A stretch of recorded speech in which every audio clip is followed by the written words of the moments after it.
Salve, salve galerinha, tudo bem com vocês? Espero que sim. Eu sou o professor Danilo e hoje nós vamos estudar sobre as reformas religiosas. Galerinha, imagine que o mundo estava doido, muito louco, no sentido de que com o renascimento cultural houve grandes transformações, além do que com a mudança da Alta Idade Média para a Baixa Idade Média, a migração do campo para a cidade também teve uma nova influência.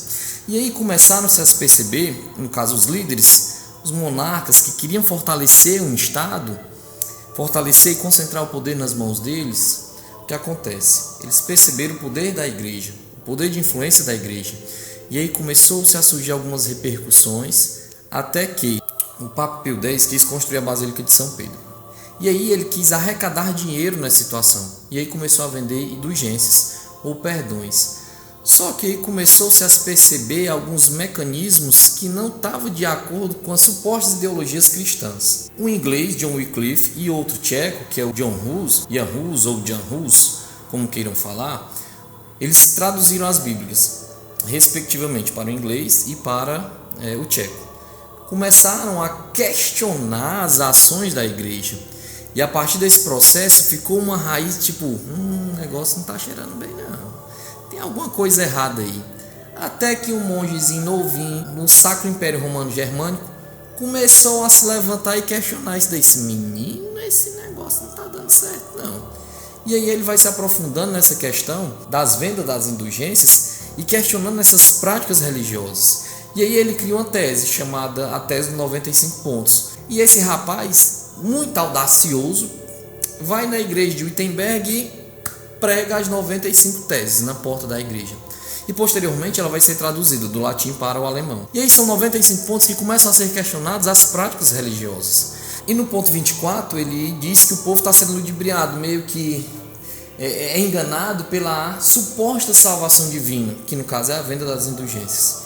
E aí o que é que acontece? O Papa percebe essa situação, essa ação negativa entre aspas, negativa desse rapaz, e convoca ele para que ele peça desculpa e diga que aquilo ali é mentira. Só que o menino é muito audacioso, o menino é daqueles moleques enrolados. Papai, vou arregar não, compadre. Vai ficar desse jeito e por aí vai. O que é que acontece? Em 1521, o imperador Carlos V ele dá apoio ao Papa e convoca a Dieta de Worms. O que seria a Dieta de Worms?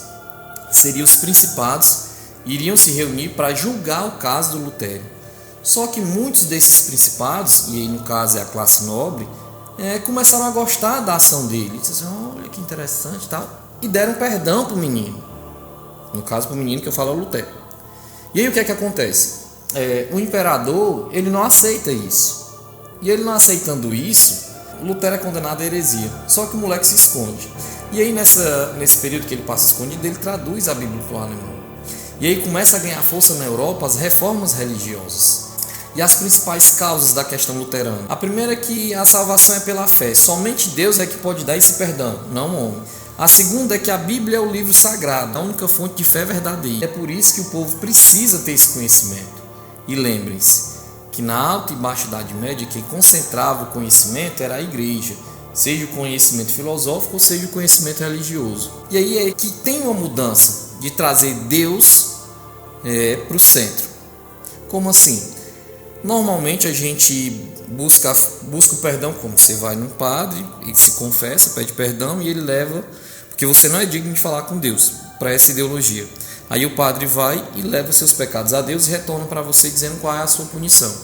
Não punição, mas o que você deve fazer para ter o perdão. Só que Lutero diz que nessa ideia eu não tenho mais que buscar um intermediador. Como eu sou feito à imagem e semelhança de Deus, eu me prostro de joelho e encontro a Deus. Basta eu confessar meus pecados e me arrepender verdadeiramente.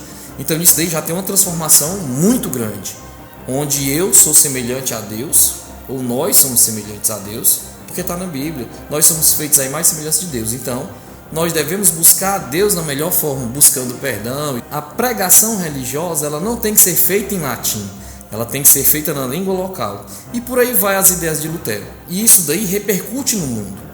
Então eu pego uma reforma, eu pego um renascimento e agora misturo e aí vai se propagando no mundo outras ideias que começam a enfraquecer de uma certa forma a Igreja Católica. E aí nós temos na Suíça uma outra ideia surgindo. Lembre-se que o luteranismo ele é financiado pelos nobres. Agora nós vamos para a Suíça com João Calvino. E aí nós temos o calvinismo. E esse calvinismo ele é desenvolvido pegando alguns preceitos luteranistas, mas agora ele tem uma base burguesa, porque quem vai financiar essa ideia são os burgueses. E aí o que é que acontece? Algumas pessoas são predestinadas, ou nós nascemos predestinados a algo. Nós temos os dons, e aí nós desenvolvemos isso. Só o que é que acontece? O mundo ele é pecaminoso, pode ludibriar. E o que é que acontece com isso? É valorizado na ideia calvinista o trabalho. Quanto mais eu trabalhar e mais reproduzir o meu capital, mais eu estou buscando a Deus. Se eu pegar esse dinheiro que eu estou reproduzindo e gastar com besteira, eu estou pecando, porque eu estou me entregando às coisas mundanas. Ou seja, quanto mais eu trabalho, mais próximo a Deus eu fico. E se eu pegar esse dinheiro, trabalhar e pegar esse dinheiro e gastar, eu estou pecando, me entregando às coisas mundanas. E aí o que é que acontece? Nós temos essa ideia de salvação. Como?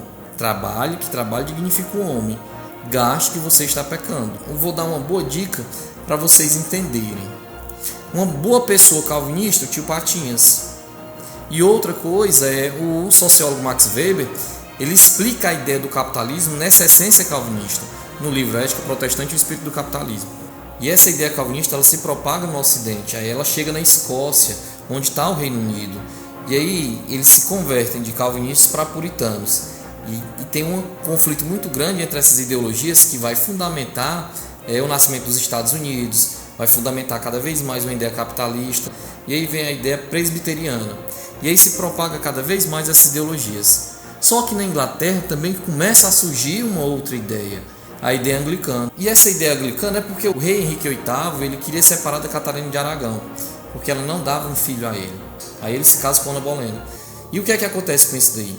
Junta várias bases cristãs e fundamenta a sua ideia anglicana. E aí, em 1534, ele cria o ato da supremacia, ou seja, a religião do rei se torna a religião de todas as pessoas têm que seguir a religião do rei. E aí começa a cassação entre as outras ideias religiosas que vai se fundamentando no século XVI. E vendo a ascensão dessas ideias religiosas, a igreja ela responde com a Contra-Reforma.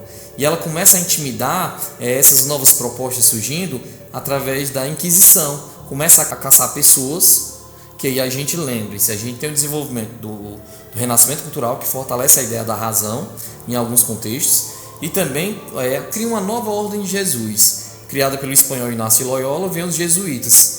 As grandes navegações já estão se desenvolvendo.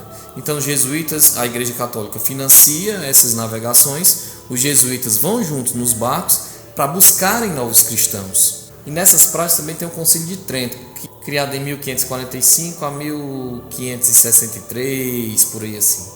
E o que é?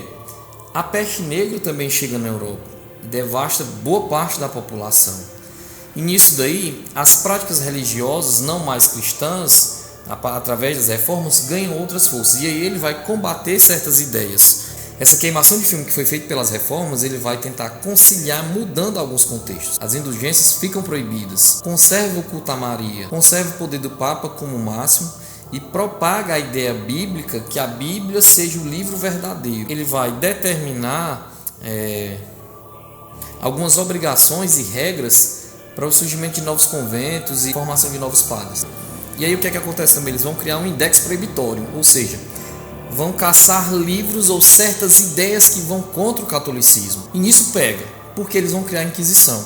E a Inquisição é o fortalecimento de caçar pessoas, seja pobre ou seja rica, que está criticando a Igreja Católica. E vão caçar e vão criminalizar as pessoas que contra essas ideias cristãs, no caso cristã católica. E aí o que é que acontece? Muitas dessas pessoas vão ser queimadas em praças públicas, para mostrar a força do catolicismo. E aí a Inquisição deixa o lado um rastro de sangue muito grande para as ideias católicas. Um rastro de sangue muito grande, às vezes ligados ou escrito com violência e intolerância.